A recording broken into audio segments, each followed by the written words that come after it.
One battery, 5730 years, power for thousands of years. ஒரே battery 5730 ஆண்டுகள், முடிவில்லா மின்சக்தி.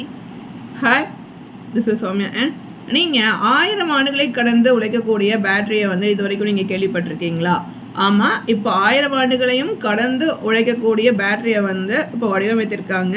இதற்கு முன்னால் நாம் ஒரு 300 ஆண்டுகளை கடந்து உழைக்கக்கூடிய, அதாவது 3 நூற்றாண்டுகளையும் கடந்து உழைக்கக்கூடிய ஒரு பேட்டரியை பற்றி நம்ம இதற்கு முன் வந்து நம்ம பார்த்துருக்கோம். அது சமீபத்தில் தான் நம்ம ஒரு காணொலியில் பார்த்துருக்கோம். இப்போ நம்ம பார்க்க போகிறது 1000 ஆண்டுகள், அதாவது 5730 ஆண்டுகளையும் கடந்து ஒரு பேட்டரியால் இயங்க முடியும். அப்படின்னா அது என்ன பேட்டரினா, இந்த பேட்டரி வந்து ஒரு நியூக்ளியர் பேட்டரி, அதாவது அணுக்கரு மின்கலம்.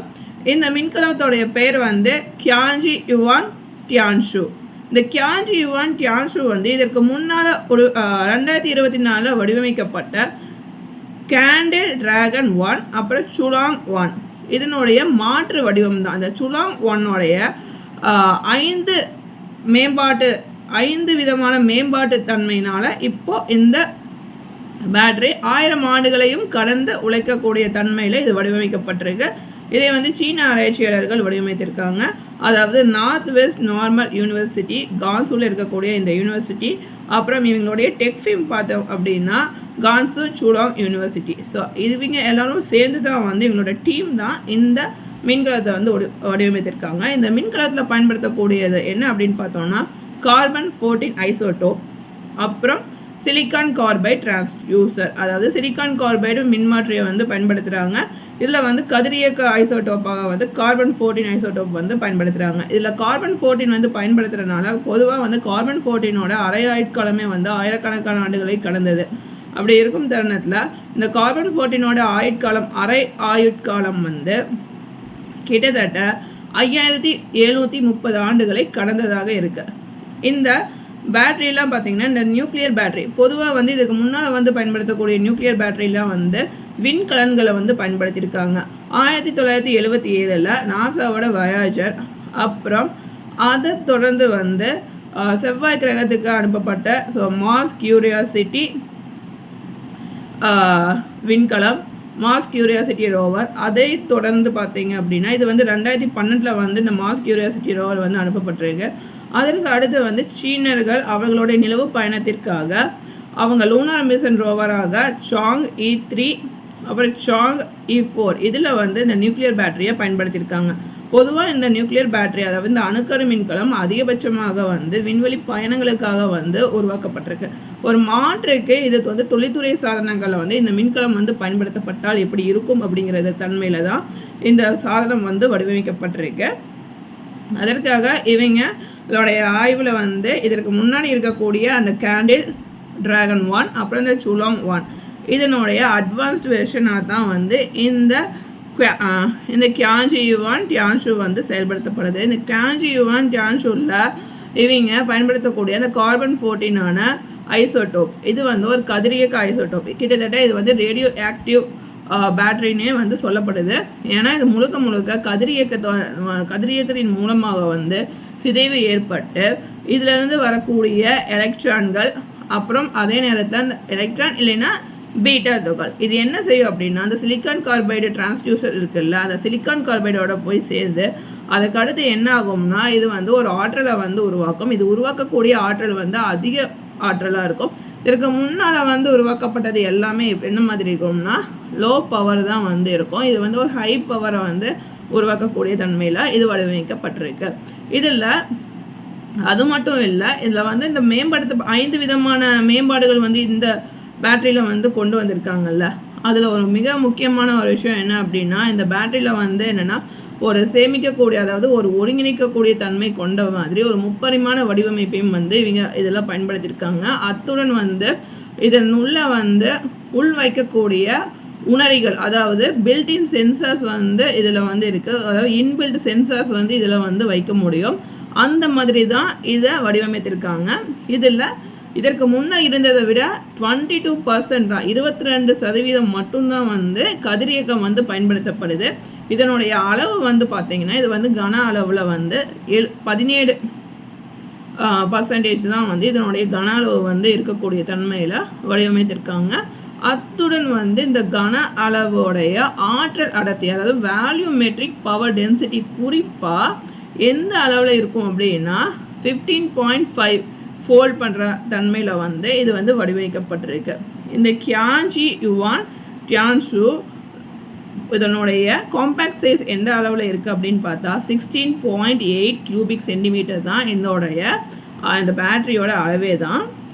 இந்த பேட்டரியோட அளவில் இன்னும் வந்து சொல்லப்போனால் இந்த பேட்டரி வந்து உருவாக்கக்கூடிய மின்னோட்டம் நேரடியாகவே வந்து இது வந்து மின்னோட்டத்தை வந்து உருவாக்கும். ஏன்னா கதிரியக்க சிதைவுலேருந்து எலக்ட்ரான்கள் வந்து என்ன ஆகும் அப்படின்னா அடுத்து வந்து சிலிக்கான் கார்பைடை வந்து போய் சேரும்போது மின்னோட்டம் வந்து நேரடியாக அந்த மின்கலத்துக்கு வந்து கொடுக்கப்படுது. அதாவது கரண்ட் வந்து நேரடியாக ப்ரொடியூஸ் பண்ணிடும். அப்படி ப்ரொடியூஸ் பண்ணுற கரண்ட் வந்து எந்த அளவில் இருக்கும் அப்படின்னு பார்த்தோம்னா 0.713 மைக்ரோ ஆம்பியர் அளவில் வந்து கரண்ட் வந்து இருக்கும். அதே நேரத்தில் வோல்டேஜ் வந்து மின்னழுத்தம் வந்து 2.6 மடங்கு வந்து மின்னழுத்தம் மற்றும் நிலைத்தன்மை கொண்டதாக இந்த பேட்டரி வந்து டிசைன் பண்ணப்பட்டிருக்கும். அப்படி இந்த பேட்டரி டிசைன் பண்ணல 22% வந்து இது வந்து கதிரியக்க தன்மை வந்து பயன்படுத்தும். அப்போது இது முன்னாடி இருக்கிறத விட அதிகமான ஒரு ஆற்றலை வந்து ப்ரொடியூஸ் பண்ணும். இது வந்து ப்ரொடியூஸ் பண்ணக்கூடிய ஆற்றல் எந்த அளவு அப்படின்னு பார்த்தோம்னா இது வந்து இதோடைய பவர் ப்ரொடியூஸ் பண்ணுற ரேஞ்ச் வந்து என்ன அப்படின்னு பார்த்தோம்னா 1.13 மைக்ரோ வாட் வந்து இது வந்து ப்ரொடியூஸ் பண்ணுது. இதோட வோல்டேஜ் சோர்ஸ் வந்து 2.06 வோல்டேஜ் ரேஞ்சில் வந்து இதோட மின்னழுத்தம் வந்து இருக்கும். இந்த மின்னழுத்தம் 2.6 முறை வந்து நிலைத்தன்மை பெற்றதாகவே இருக்கும். அதனால் இது வந்து உற்பத்தி செய்யக்கூடிய, அதாவது உருவாக்கக்கூடிய ஆற்றலோட அளவு வந்து எப்படின்னா 1.13 மைக்ரோ வாட் கொண்டதாக வந்து இதனுடைய ஆற்றல், அதாவது இது உற்பத்தி செய்யக்கூடிய மின்சாரம் அந்த அளவில் இருக்கக்கூடியதாக இருக்குது. ஸோ இதோட கரண்ட்டும் பவரும் கிட்டத்தட்ட பார்த்தோன்னா மைக்ரோ ரேஞ்சில் தான் வந்து இருக்குது. ரொம்ப நுண்ணிய அளவில் தான் வந்து இது வந்து வெளியீடு செய்கின்றது. இந்த மின்னோட்டத்தையும் ஆற்றலையும் கொடுக்குது. அப்போது இதனுடைய அளவு வந்து ரொம்ப வந்து குறைச்சிருக்காங்க. அதாவது 16.8 கியூபிக் சென்டிமீட்டர் ரேஞ்சில் வந்து இருக்கிற மாதிரி இவங்க வந்து இதை வந்து வடிவமைத்திருக்காங்க.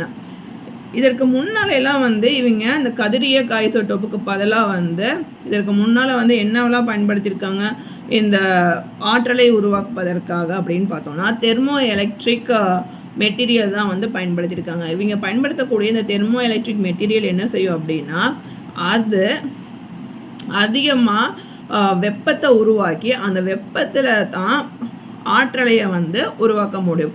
அப்படி தான் அந்த பேட்டரிக்கு வந்து பவர் கிடைக்கும். இல்லை அப்படின்னா அந்த பேட்டரிக்கு வந்து பவரை வந்து உருவாக்க முடியாது.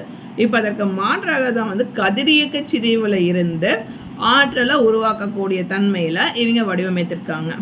இது வழக்கமாக இருக்கக்கூடிய வேதியியல் மின்கலங்களுக்கு மாற்றாக இந்த அணுக்கரு மின்கலம் வந்து செயல்படக்கூடியதாக இருக்குது.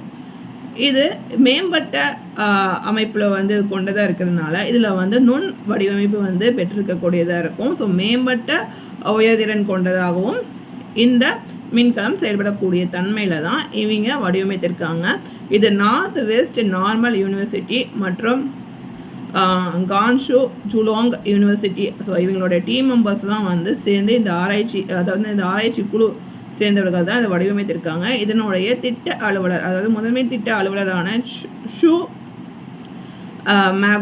மேகோஜென் அவர் என்ன சொல்லியிருக்காரு அப்படின்னா, அதாவது ஷூ மாவோஜென் என்ன சொல்லியிருக்காருன்னா இதை வந்து வழக்கமாக இது விண்வெளி பயணத்திலையும் விண்கலன்களையும் வந்து பயன்படுத்தக்கூடிய தன்மைக்கு ஒரு மாற்றாக வந்து துளை சாதனங்கள்லாம் பயன்படுத்தினா இதனுடைய அளவை வந்து குறைத்தும் அதே நேரத்தில் விலை வந்து மலிவானதாகவும் கொடுக்கணும்.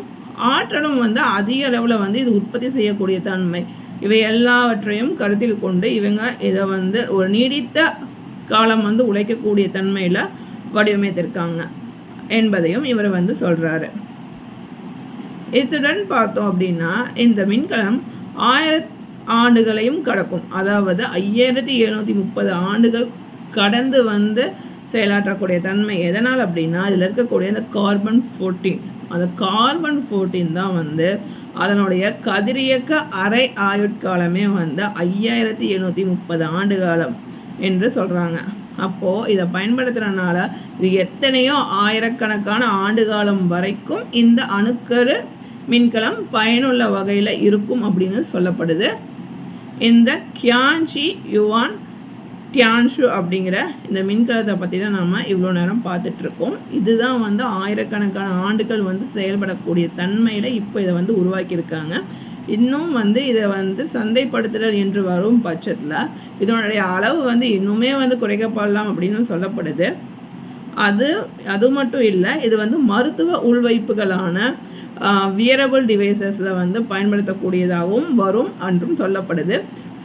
அதாவது டீப் சி லொக்கேஷன் அந்த மாதிரியான இதுலேயும் வந்து இந்த மின்கலம் வந்து பயனுள்ள வகையில் கொண்டு போய் சேர்ப்பதற்காக முயற்சிகள் வந்து மேற்கொண்டிருக்காங்க. அப்போது இது வந்து வியரபிள் டிவைசஸில் ஃபார் எக்ஸாம்பிள் பேஸ் மேக்கர் இந்த மாதிரியான விஷயங்களையும் வந்து பயன்படுத்துறதுக்கு ஏதுவாக தான் இது வடிவமைக்கப்பட்டு கொண்டு இருக்குது.